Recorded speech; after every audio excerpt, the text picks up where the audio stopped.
হিতাধিকাৰী সৰ্বোচ্চ জাতি কিন্তু আমি দীৰ্ঘদিন ধৰি জীয়াই থাকিব নোৱাৰিম।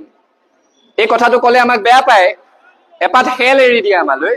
খেলপাত কি যে অসমীয়া জীয়ৰী বোৱাৰীয়ে 1250 টকা পালে তহঁতে বেয়া পাও নেকি? কিয় বেয়া পাম? আমাৰ আই মাতৃসকলে, আমাৰ বাইদেউসকলে পা পইচা পালে আমি ভাল পাওঁ, কিন্তু 1250 টকাত আজিৰ তাৰিখত পায় কি? আমি সেইকাৰণে কৈ আছো যে হাতে হাতে এটা কাম দিয়ক, কামৰ বিনিময়ত পইচা দিয়ক, যাতে উৎপাদন শক্তিৰো অপচয় নহয় আৰু অৰ্থনীতিৰো উন্নতি হয়।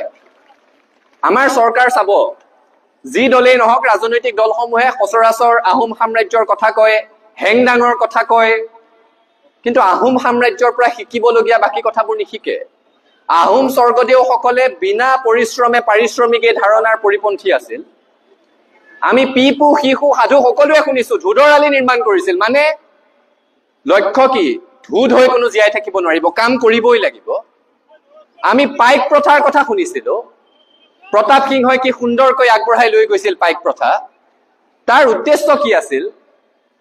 দায়িত্ব ভিত্তিক গোট সৃষ্টি কৰিছিল। কোনোবাই ৰান্ধনীশালৰ দায়িত্ব ল'ব, কোনোবাই হাতীৰ দায়িত্ব ল'ব, কোনোবাই গোলা বাৰুদৰ দায়িত্ব ল'ব, সকলোৱে দায়িত্ব ল'ব, আৰু দায়িত্ব পালন কৰাৰ বাবে দুকুৰাকৈ গা মাতি পাইছিল খেতি খোলা কৰিবলৈ, অৰ্থাৎ কামৰ বিনিময়ত সম্পদ, আৰু সম্পদৰ জৰিয়তে অৰ্থনীতিৰ উত্তৰণ।